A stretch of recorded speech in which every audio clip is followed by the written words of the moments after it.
March 2023, the world's largest Egyptology museum is set to open at the foot of the Giza pyramids. For the occasion, the finest treasures of ancient Egypt are being transferred to this colossal new building, which cost over €1 billion. For the first time, this museum will bring together the 5,000 sumptuous pieces from the legendary tomb of Tutankhamun. 15 kilometers from here, in the Egyptian Museum in Cairo, in the former exhibition halls for the jewels of the most famous of pharaohs, another treasure discovered during one of the most fabulous adventures in archaeology takes its place. Everyone knows about Tutankhamun's tomb, but few people know that in fact, we have several other royal tombs that were found intact, and these are the treasures of Tanis. This is something that is really marvelous because it's so unknown, but probably more spectacular than Tutankhamun in a certain way. The treasures of Tanis are exceptional. Over 60 kilos of gold, 2 one-of-a-kind silver coffins, funeral masks without equal. They were found in a forgotten necropolis in the Nile Delta, a true valley of kings in northern Egypt. It reveals a little-known side of ancient Egypt and the saga of long-forgotten pharaohs who, like Tutankhamun before them, left their mark on Egyptian civilization. People don't know the names of Psusennes or Osorkon or Takelot or people like that. Yet, these kings ruled Egypt, and most excitingly, their tombs were found intact, filled with coffins, sarcophagi, and jewels. There is gold, there's silver, there's treasures, and there's a great story behind that. Nothing like them had ever been found, but it never really captured the public imagination in the way that Tutankhamun did. The reason? Bad timing. The discovery of the royal necropolis at Tanis coincided with the outbreak of the Second World War. So people are paying attention to what happens in Europe, to the tensions between the countries. And this is so important that ancient Egypt kind of suddenly becomes more and more unimportant for the public. So it doesn't make the news media the way Tutankhamun did or the way you would think it would. Yet it is one of the most fascinating and extraordinary episodes in the history of Egyptology. And it's the work of a Frenchman, Pierre Montet. Though his name may not be well known, Tanis is thanks to a legendary film. Tanis is a site that is not just known for its treasures, but it's also known from something else. It's known from a famous Hollywood movie. Tanis is where the climactic scenes of Raiders of the Lost Ark movie are to be found. As is evident in this scene, the archaeological site of Tanis is at the heart of the plot of Steven Spielberg's film. It's the place where Indiana Jones takes place.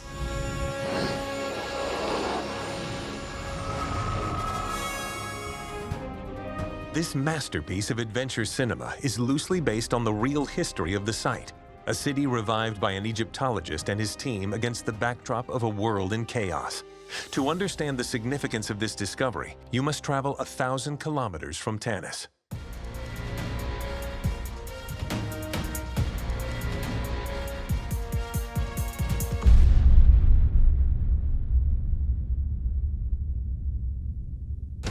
In 1921, Pierre Montet began excavations at Byblos in Lebanon. At the time, he was a 36-year-old archaeologist and professor at the University of Strasbourg. In 3 years, he unearthed the oldest Phoenician inscription ever identified and exhumed the tombs of the city's princes, some of which are still intact. When he opened the sarcophagi, he made an astonishing discovery.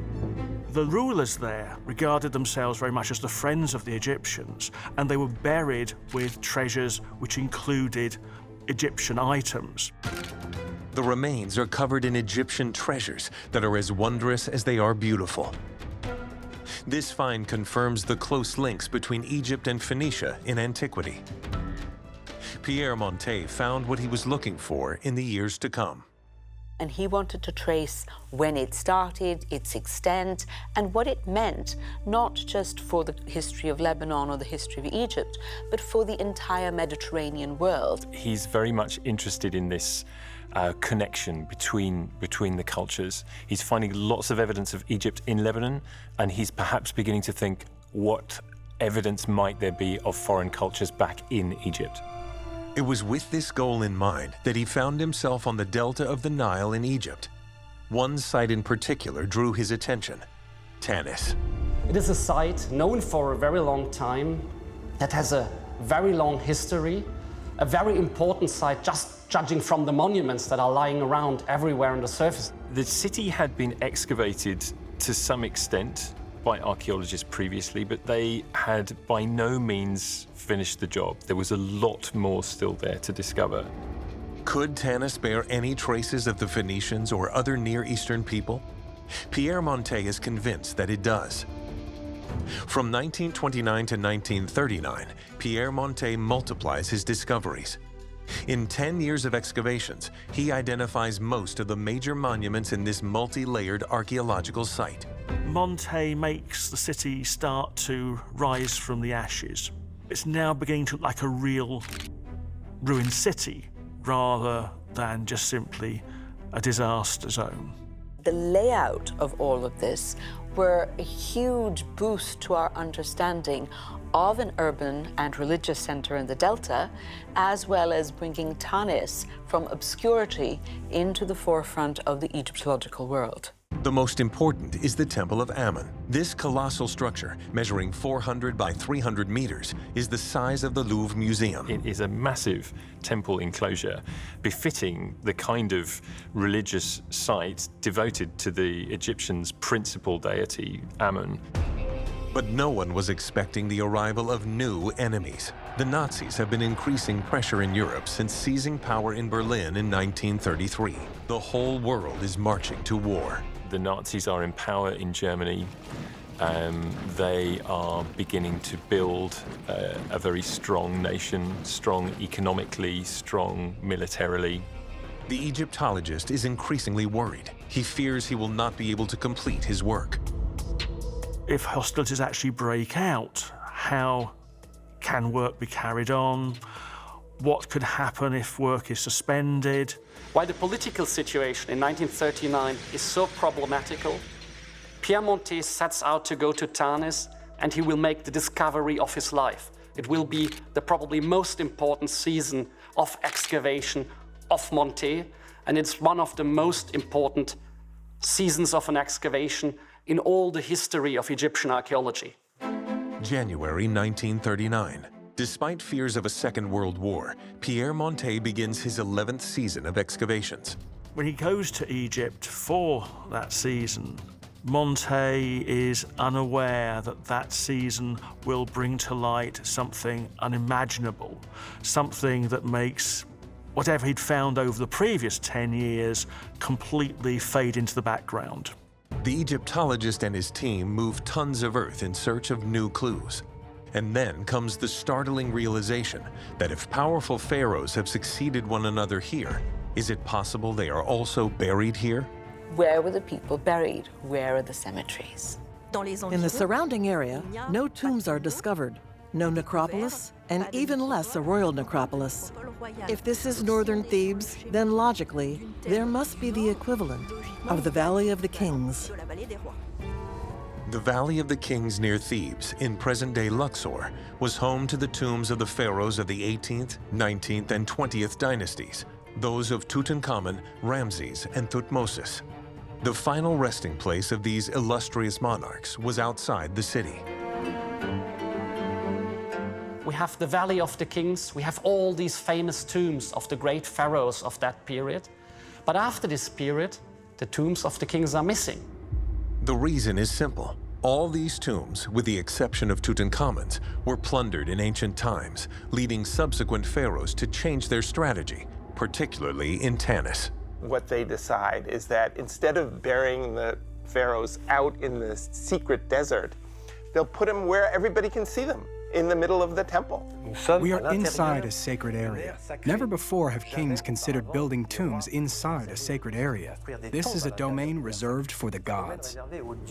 Pierre Montet continues his excavations around the Temple of Amun. He explores a number of mud brick buildings, and at one point, something fairly intriguing comes to light. At the foot of a building, a circular pit appears that has been filled in. The workers clear it, and at the bottom of the pit, they discover a stone slab. A very, very large piece of stone, which he thought, great, this is the ground. Except it wasn't. But what could it be? Pierre Montet quickly had the 8 meters of earth above the slab excavated. He falls upon a flat surface several meters long. The slab seems to continue until a protruding surface appears. While clearing it, he discovers several fragments of what are known as ushabti, funerary statuettes. Funerary material that would accompany a burial orb. Generally speaking, when you find ushabti, you're potentially in a necropolis area. There's no room for doubt. Pierre Montet has just made an unprecedented discovery. If these statuettes are there, it's because the sarcophagus of the deceased, his treasures, and his mummy are in a nearby tomb. He carefully inspects the relics and discovers the name of the dead man. And it's not just anyone. This is Chechonq III, a pharaoh of the 22nd dynasty who reigned 400 years after Ramses II. Pierre Montet learns from ancient texts that it was the capital of the 21st and 22nd dynasties. These two dynasties represent one of the darkest periods in Egyptian history.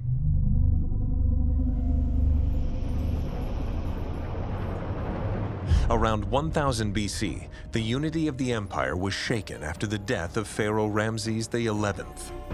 Ramses XI, who was the last king of the New Kingdom, the last of the Ramesside kings, had no sons to succeed him. He only had 2 daughters. And so there were 2 rivals for power at the time, the priests of Amen in Thebes, who were getting very powerful, and then the kings in the Delta. So the country was almost split because we had the high priests of Amen then declaring themselves king in Thebes, but also the rulers then in the Delta also declaring themselves as king. These kings of the Delta were the pharaohs of the 21st and 22nd dynasties. They ruled northern Egypt between the mid-11th and late 8th centuries BC. Those of the 22nd dynasty, including Chechonq III, came from one of the tribes of distant Libyan origin who had settled long ago in the Egyptian Delta. Very little was known where they had lived, where their city had been located. Their capital city was not even clearly established. We just have every now and then a mention of them in some texts, a very few small monuments. We cannot really write a history of this period at that point. So this was a bit of a mystery. He continues his inspection and in one place spots a slight anomaly. He finds a gap between what appears to be the stones of this floor and puts a stick down and finds there is a cavity below. It's not a floor, it's a ceiling. Beneath it, there is a void, and that void is filled with, perhaps one would say, wonderful things. He must have been fantastically excited. He must have known there was the possibility, even if it was just a tiny chance, that he was going to find something amazing, something to rival Tutankhamun. It's quite exceptional. We are on the trail of a large building, perhaps the necropolis. Pierre Montet immediately had the slab cleared, but disappointment is the order of the day. He realizes that it masks an old thieves' hole filled in with 2 small limestone blocks. This hole is every archaeologist's nightmare. It means that somebody has got there before. So the joy of discovering and entering a tomb is immense, but at the same time, there's great apprehension and a near certainty that the tomb has been looted. In ancient times, tombs were ravaged by thieves in search of gold. The Valley of the Kings was completely looted, with the exception of Tutankhamun's tomb. Could this burial site have escaped the brigands? So he starts opening this hole. Pierre Montet has the 2 limestone blocks removed and contemplates the interior of a 2-meter-high room. February 27, 1939. The Egyptologist and his team enter this small room. It's otherwise very dark inside. They were able to see more or less. Equipped with a flashlight, Pierre Montet illuminates the walls of the room and notices that they are decorated. Hieroglyphics and engravings gradually revealed themselves before his eyes. But above all, he faces a royal cartouche, the signature of the pharaohs. So he knows that he's dealing not with the tomb of someone, but with the tomb of a king. Pierre Montet manages to read the name of the owner of the tomb he has just entered. It is King Osorkon II, a well-known king of the 22nd dynasty. After Chechonq III, here is a second pharaoh of the 22nd dynasty. Pierre Montet doesn't know it yet, but he's just gotten his hands on a royal Egyptian necropolis, a kind of Valley of the Kings of the North. But who is this Osorkon II? For Montet, Osorkon II is a name he knows. He is one of the more important kings of his period, and various objects naming him have been found over the years. So his place in history is reasonably secure. We know he's quite important, but we don't know much else about him. Could this be his tomb?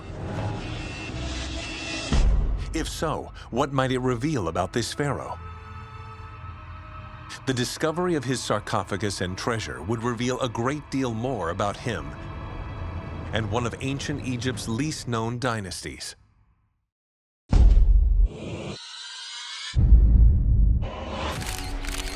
Then not only is it, a sensational discovery in terms of finding the place where a king is buried and perhaps finding some burial equipment, we know that the tomb of Tutankhamun is full of treasure. But on top of all of that, there's the possibility here to enormously extend what we know about this period of history. Excitement is at its peak. At the far end of the first room, entered by Montet and his team, an opening leads to a second chamber. Probably the entrance to something, a passage into this kind of building. At the far end is a square opening, also about 1 meter by 1 meter, which leads visibly into a second room he enters. So Montet goes through with his flickering light looking in, and there he finds a burial chamber with what looks like a burial. A burial chamber. Every Egyptologist's dream. Pierre Montet is the first to contemplate what no one has seen for millennia, the interior of this pharaoh's tomb. Unfortunately, it has been emptied of its treasure. Looking around on the walls, they realize these are inscriptions of King Osorkon II. These are scenes of him in the underworld, scenes from the Book of the Dead, a scene of his heart being weighed in front of Osiris. In the center of the room is a pink granite sarcophagus. What they have found is absolutely spellbinding, because nobody has ever found a tomb of a king of this period. Pierre Montet immediately sends a telegram to his wife. He inspects the sarcophagus, but there is no inscription mentioning Osorkon II. Is it really his? What's more, a hole appears in the sarcophagus chamber, which doesn't bode well. 6 days later, on March 3rd, the Egyptologist and his team are able to open the sarcophagus. Of course, having seen the hole, Montet is slightly prepared for the worst, and when he opens the sarcophagus and clears it over, he sees that it is empty. Disappointingly, the coffin has also been looted. Inside is nothing more than a few bones and some fragments of gilded wood.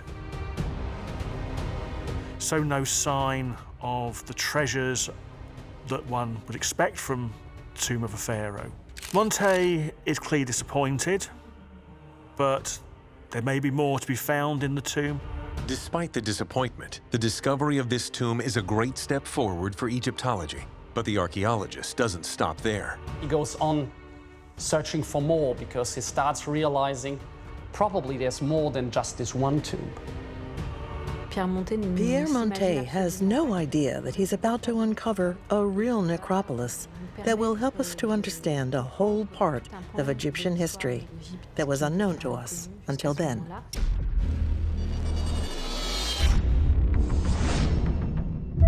The Egyptologist examines the walls of the sarcophagus chamber and notices that a block is missing from the top of one of them. It appears to be a fairly thin partition with nothing behind it. he points out that, in fact, the proportions are such and the walls are such that there must be another room. He crosses to the other side and finds himself in a tiny room, still beautifully decorated. It features 2 passages blocked by huge boulders that are impossible to remove. Could one of them be the real entrance to the tomb? Or would they lead to other rooms or vaults? The boulders that conceal the grave entrances are so heavy, so monumental, that they have to be maneuvered with hoists, pulleys, things like that, and there wasn't enough room. Pierre Montet then decides to approach it from the exterior. They realize that it's not just a vault they've entered, but a whole series of rooms, and probably several burials and graves. Maybe this is another tomb, and maybe it has escaped the robbers. And so with great trepidation, they enter it. It is now March 6, 1939. The archaeologist enters the first small rectangular chamber covered with mud. Pierre Montet has the layers of earth removed. A new, deeply recessed sarcophagus is revealed, buried in the ground. Excitement and joy are, of course, at their peak. A new royal tomb has just been discovered. Hundreds of funerary statuettes representing the pharaoh's servants in the afterlife are stored here. They reveal the identity of its occupant. We're dealing with a new king, King Takelot. A King Takelot, once more a pharaoh of whom we almost know nothing. Takelot I was the 3rd pharaoh of the 22nd dynasty and the father of Osorkon II. His reign lasted 14 years between 887 and 873 BC. This was a widespread custom in ancient Egypt when a pharaoh ascended to the throne. He had to bury his own father, his own predecessor, so it's not totally illogical to find a vault dedicated to his father inside a king's tomb. Unfortunately, the sarcophagus is also empty, apart from a few gold fragments left behind by the thieves. This second tomb is a big disappointment for Montet, and he makes no secret of it. It's not going to be like this for the whole campaign. Despite this new disappointment, the archaeologist continues to explore the tomb. He returns to the first tomb, which he attributes to the pharaoh Osorkon II. He detects the presence of a large granite block in the masonry of the walls. Could this be a new passageway? This granite is set into the limestone masonry with mortar joints. A small section of this mortar has fallen away, revealing a very small opening behind it. But there is a void behind it. And so they hope that maybe this third chamber is still intact and hasn't been visited by thieves. Unfortunately, the sarcophagus next to it makes it impossible to extract the heavy obstruction. The Egyptologist scratches around to enlarge the opening and makes a wonderful observation. It is indeed a vault, occupied by a gigantic granite sarcophagus. The obvious finally seems clear. It was here, in this mysterious chamber, as Montet called it at the time, that the tomb's main occupant, Osorkon II, was probably laid to rest. But it would take a little more patience before they could be certain. He would quickly realize that he hasn't reached the end of this discovery. First of all, he has found a royal tomb, something nobody has done for many, many years. But also looming over everything is the prospect of war, something which will, if it comes, will destroy his plans for the future. Despite the frightening danger ahead, Pierre Montet is determined to see his excavation campaign at Tanis through to the end. Before returning to France, the Egyptologist decides to continue clearing the roof of the necropolis for a while longer, even though he knows he won't be finished before the end of the season. It's here that he makes an exciting and promising discovery that will finally fulfill all of his expectations. He follows the ceiling, the roof of this tomb, and begins to realize that there is in fact another building immediately next to it. He sees that all the roof beams and panels are perfectly joined and show no signs of tampering. And that's a very good sign. Pierre Montet chooses to have the panels removed. Underneath, he finds a square pit, 1.7 meters on each side, filled with soil, which he has removed. The next day, March 16th, it is completely emptied. He goes down the shaft, and for once he is not disappointed. 2 meters 40 below, an opening appears blocked by a wall. There are no signs of forced entry. He's going to be thinking, I have another chance, perhaps, at an intact tomb, a burial stuffed full of treasure. He thought there might be tombs there, but he hadn't expected to find royal tombs and intact ones as well. Montet rejoices. What could be behind that wall?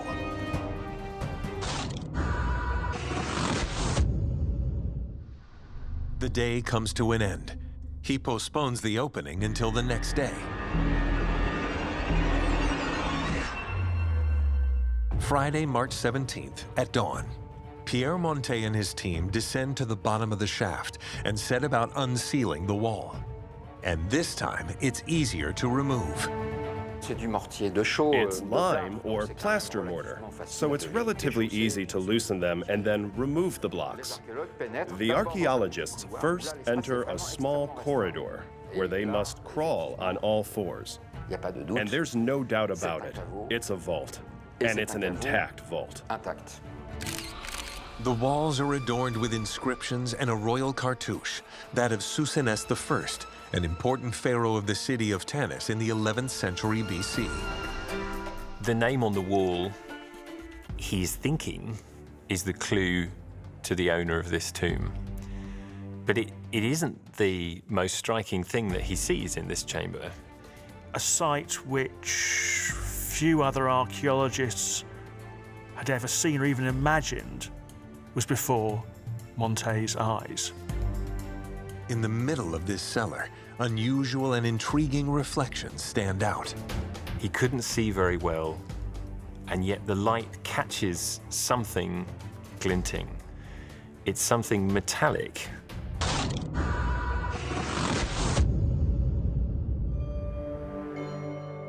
Here, Pierre Montet sees silver. One of the great characteristics of the Tanis treasure is that there are many silver objects. This is silver, solid silver. Nothing like this is known in Egypt at this point. Pierre Montet approaches the silvery reflections that illuminate this 2 by 4 meter room, and what he sees leaves him speechless. On the right-hand side, on a base of limestone blocks, rests a sumptuous silver coffin. It's quite rare in that it's shaped like an anthropoid coffin, meaning in the shape of a man, but with the head of a hawk. It's very rare for a king to be depicted like this on his sarcophagus. It is unique in the world. It's a little cracked, but the gold elements inside are still visible. Pierre Montet is surrounded with wonders that light up the room. The archaeologist also discovers that this silver coffin was accompanied by 2 mummies in very poor condition. The rest of the room is cluttered with countless funerary furnishings.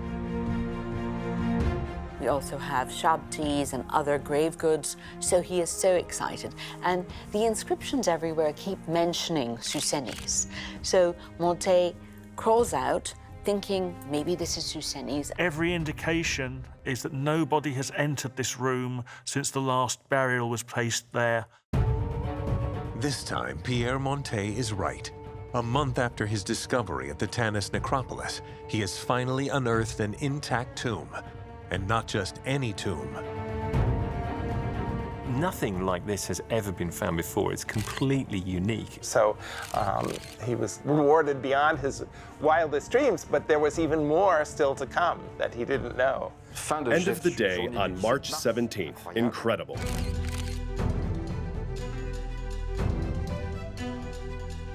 A contingent of armed guards is immediately sent to Tanis to secure the area.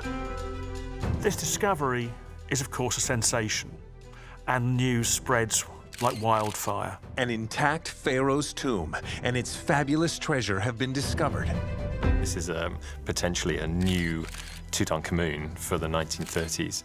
Everybody is very excited, and Montet suddenly finds that he has all the support that he needs and the interest of some very important people, including the king of Egypt, King Farouk.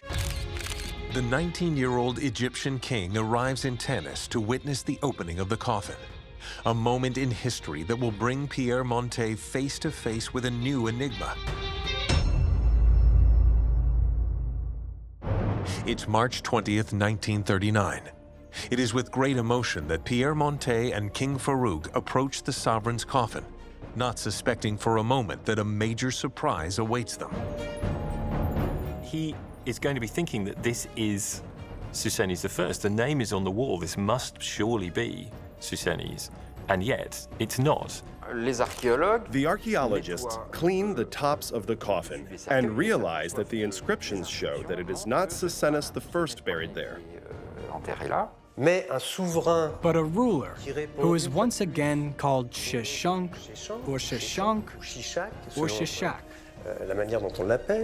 A Shashank who's never been heard of before. Another kind of mystery and something totally unexpected. Who is this Shashank? Could this be the Shashank whose Eusheptis was found when the necropolis was discovered? When it turns out not to be Psusennes, the press might like it that it's Chechonq. Journalists believe that the Shashank found in the silver sarcophagus is well known. In fact, he was one of the most important and famous pharaohs in history. They are already making this association between Chechonq, whose body they hope is inside the coffin, and Shishak of the Bible.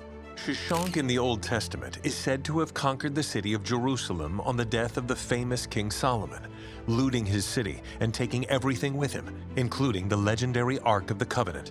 The press goes wild over this discovery and begins to believe that the treasures of King Solomon of Jerusalem had finally been found. This is the thought that is conveyed to the public, that this is the sarcophagus and perhaps inside the body of this important figure from the Bible. And so this is how it appears in the newspapers, though obviously this is not the case at all. For Montet, there has never been any doubt. The Shashank he has just discovered is absolutely not the one in the Bible. Time and thorough archaeological research will identify this silver pharaoh as Chechonq II, nothing to do with the plunderer of Jerusalem. On the other hand, the scholar clearly understands that this Chechonq is a completely unknown ruler. In the tomb, in the presence of King Farouk, Pierre Montet lifts the lid of the silver coffin. One of the most beautiful jewels in ancient Egypt appears. There is a mask, a golden mask that is almost as beautiful as the mask of Tutankhamun. Something of extraordinary beauty. It's really quite spectacular. And then a whole set of jewels, bracelets, and chest decorations, each one finer and more magnificent than the last. The two men contemplate the contents of the silver vessel.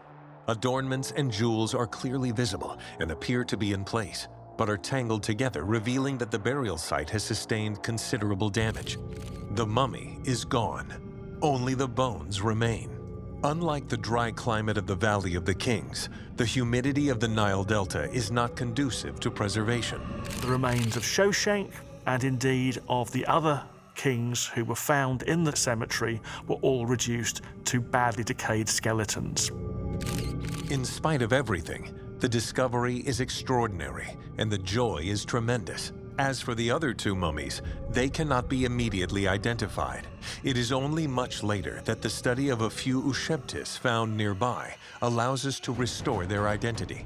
The first is Pharaoh Siamon, one of the successors to Psusennes I during the 21st dynasty. The second is his successor and the last ruler of the dynasty, Psusennes II. Mummies without a coffin, without a sarcophagus. What does this mean? These corpses were probably removed from their original burial sites following ancient looting. This vault must surely be a hiding place, Pierre Montet continues his exploration of the tomb. It became clear to Montet that this was not a tomb built for any of those three pharaohs, because on the walls of the chamber were inscriptions of Psusennes I, perhaps the greatest of the 21st dynasty pharaohs. Where is his burial chamber? As he clears away these precious treasures, Pierre Montet takes a closer look at the walls of the burial chamber. He's now had experience of how these tombs work, and he realizes that there are places which are plugs and places where you can maybe enter other chambers. Concealed behind this decor are two square openings. Could these well-sealed passages lead to new vaults?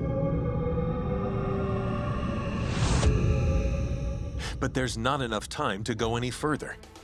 The end of the campaign is fast approaching, and there's already a lot to do to take care of what's been discovered. Further exploration, full of promise, was wisely postponed until the following year.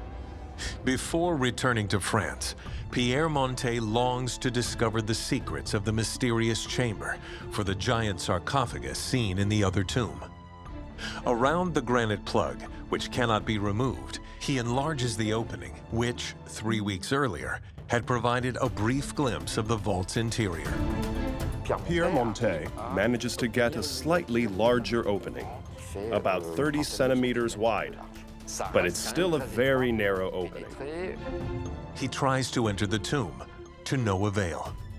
On March 24th, a very slim worker tries once again, but is unsuccessful. In the end, it's a relatively slender teenager who makes his way through the narrow opening and into the room.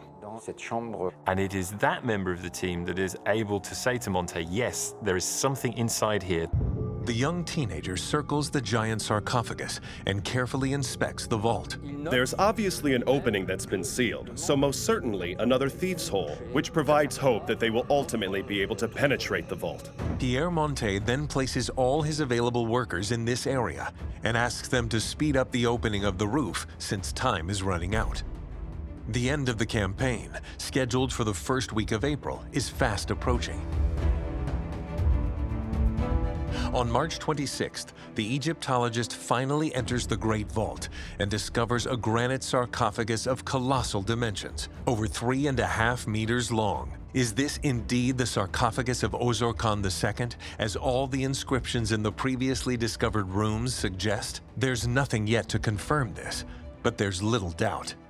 The chamber appears to have been pierced by ancient looters, which does not bode well for the condition of its contents. Only 3 mummies in very poor condition are found inside the following year. There are debris in the sarcophagus from a royal coffin, but whether these mummies, either of them are his or they are of later intrusive burials, is unknown. But while clearing away the rubble that had fallen from the thief's hole, the archaeologists make an unexpected discovery. At the head of the large sarcophagus is the beautifully sculpted quartzite lid of a much smaller sarcophagus. Second sarcophagus, which is inscribed and proves to belong to a son of Osorkon II, who apparently died in childhood. This is a prince by the name of Hornacht. We knew almost nothing, if anything at all, about this individual. The results of the 1939 campaign are already considerable. 3 new royal tombs, one of which is intact, 5 stone sarcophagi, 1 silver coffin, a gold mask, and extraordinary funerary furnishings. And promises of more discoveries to come. The Egyptology community and the press are enthusiastic about this extraordinary achievement. Pierre Montet is uncovering a whole swath of Egyptian history from this 21st and 22nd dynasty, of which very little was known at the time. But poor man, he had something quite serious to deal with, because there were huge rumblings in Europe, because this was the start of the Second World War, and this was going to overshadow his life and his discovery.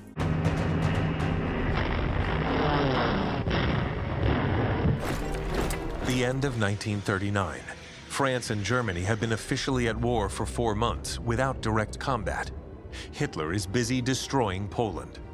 Pierre Montet teaches in Clermont-Ferrand, where the University of Strasbourg withdrew at the start of the conflict. This is a very dramatic time. What does the future hold? It's a complicated time for Pierre Montet because he's not sure he'll be able to return to Tanis. Despite international tension, the archaeologist wants to return to Egypt, where the treasure of Psusennes I awaits him. Though France is in a state of war, he somehow manages to find funding for a new excavation campaign. Although he imagines finding new jewels in the royal necropolis of Tanis, he doesn't expect to make a discovery as important as that of Tutankhamun's tomb. It's January 15th, 1940. Pierre Montet is back in Tanis. He can't wait to find out what hides behind the wall of the chamber where Shashank II lay. Pierre Montet immediately sets to work on the potential openings in the walls of Shashank II's burial chamber. They are covered in decorations bearing the image and cartouches of two pharaohs, Psusennes I and his successor, Amenemope. Without hesitation, the Egyptologist chooses to begin by exploring the vault of the first. The problem at the outset is that the doorway is blocked by an enormous granite blocking stone, enormously heavy. And the big question is, how does one actually move this huge lump of granite out of the way? It must be possible because they put it in to start with. They gently trim away the contours of this 2-meter-long block on a slight slope. It's a real challenge for the archaeologist to free this enormous stone, which is in fact part of an obelisk put in place by the ancient Egyptians. Pierre Montet and his team try a clever technique. He manages to pass a steel cable, which enables him to pass large marine ropes several times around the block. A set of ropes is attached to a hoist, installed in the antechamber. The block is pulled very gradually in an attempt to extract it. It's laborious and very slow. It takes hours and hours to finally move the block a few centimeters. But after a few days, suddenly everything changes. And the obelisk is moving much easier. It seems it's rolling on something. What they don't yet know is that they're being helped by bronze rollers placed there when this piece of obelisk was laid 3 millennia ago. This ingenious technique, well known in ancient Egypt, was to prove an invaluable tool for the tomb's explorers. And once they realize this, they simply have to reverse the process. And now exactly those same rollers are used by Montet and his team to open it again. And finally, it moves out of its position, allowing proper access to the chamber for the first time. And then, at last, the great discovery. It is February 16th, 1940. 2 days after starting to remove the stone, Pierre Montet enters a narrow room measuring 5 meters long by 1.7 meters wide. A magnificent vision appears before him. A pink granite sarcophagus surrounded by the most wondrous treasures. And they are confronted by an incredible sight, a monumental stone sarcophagus surrounded by burial equipment. This is a very, very exciting moment. It's the start of something totally new. It's probably like Neil Armstrong setting foot on the moon. It opens a whole new chapter for Egyptology and for ancient Egyptian history, writing ancient Egyptian history. The French Egyptologist sees hundreds of ushabti and an incredible collection of precious tableware, masterpieces in gold and silver. Most of these objects bear inscriptions revealing the insignia of Psusennes I. There is no doubt about it. This is his vault, and its contents are intact. The tomb has been undisturbed. No one has been in there before. They start finding all these wonderful objects that you would expect in a royal tomb. So, really the most spectacular discovery in Egypt since Tutankhamun. On February 20th, Pierre Montet opens the sarcophagus.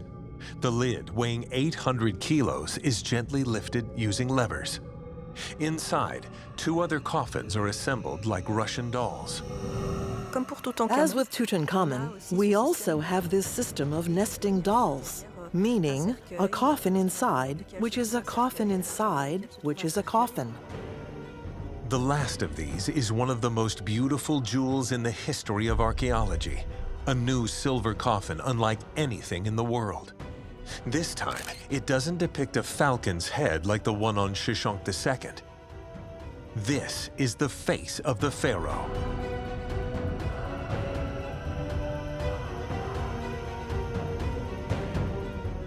This coffin is extremely fine, refined, sculpted.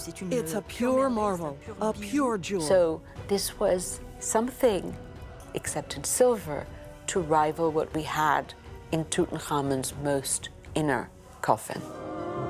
When the silver lid is lifted, a new surprise awaits. And then inside that, of course, is a spectacular gold mask and the mummy of the king covered with jewels and spectacular gold. Unfortunately, the mummy is in very poor condition, but it is surrounded by marvelous jewels such as these chest plates set with fine stones, cases for the pharaoh's fingers, these rings, and these bands. There are no fewer than 26 bracelets and numerous necklaces, very heavy. One necklace alone weighs 8 kilos. A second, almost as much, 7 kilos. A bracelet weighs almost 2 kilos of solid gold. It's a colossal discovery for Egyptian archaeology, a treasure worthy of Tutankhamun, and the discovery of a powerful pharaoh from the 21st dynasty. Psusennes I is not just any pharaoh in Tanis, but the king who built Tanis. He built the great surrounding wall that encloses the city's major temple, the Temple of Amun, as well as the number of other buildings that bear his name. His tomb expands the field of knowledge of the 21st pharaonic dynasty. Despite the exhumation of this precious treasure, the Egyptologist is not at the end of his surprises. On April 16, 1940, 2 months to the day after the great discovery of the silver sarcophagus and treasures of Psusennes I, Pierre Montet inspects the second burial chamber behind the other blocking stone. And so he opens that up and then again finds another largely intact tomb, that of Amenemopet, the son of Psusennes I. Once more, a chamber full of wonderful things, full of treasures.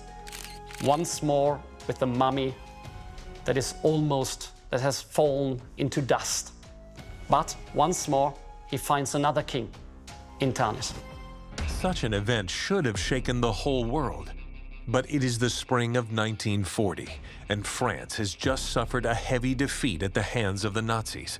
Paris is occupied, as is the northern half of the country. It doesn't make the news media the way Tutankhamun did or the way you would think it would. The discovery was found just at the wrong time. As a result, it never got the publicity it deserved at the time, and really subsequently seems to have been lost in obscurity. Back in France, Pierre Montet tries to survive in this chaotic territory. Egypt and the pharaohs would not really be mentioned for years to come. And when he is able to return in 1945, as the war draws to a close, he learns some terrible news. The site was looted in 1943, and some of Tanis's treasures, which had been safely stored in the Cairo Museum, have also disappeared. Is a horrible thing for any excavator. Some were found later, but others have never been found, and that's a loss for science. Dejected, Montet nevertheless resumes his excavations, and the following year a stunning new discovery awaits him. It is now spring 1946. After all his unique and dazzling discoveries, Pierre Montet unearths a new intact burial site, somewhat different from the others. It's not a king, but a high-ranking military general called Wen Jabao Njed, and he was a favored soldier at the court of Psusennes I and had clearly been given a very lavish burial by the king. His vault contains sumptuous gold objects, including this stunningly realistic mask and jewels as magnificent as they are refined. In the end, Pierre Montet unearthed an exceptional funerary complex designed for at least 13 royal and princely burials, 6 of which were intact, or nearly so. More than half a century after Pierre Montet's death, the capital of Psusennes I still fascinates archaeologists. The French Tanis excavation mission continues to carry out research there and now uses modern technology. Let's not forget that the site covers an area of 220 hectares, and that the temples that have been excavated represent only about 15% of the entire site. The city itself, which surrounds the temples, has never been explored. The whole city is there lying under the ground, so there's hundreds of years of work left to do at Tanis. So it will yield, I'm sure, more spectacular discoveries as the days and years go by. A site that may have slipped under the radar due to history, but which could well be the focus of attention in the years to come. Who knows if fabulous new treasures will be discovered by a new generation of adventurers in search of lost pharaohs.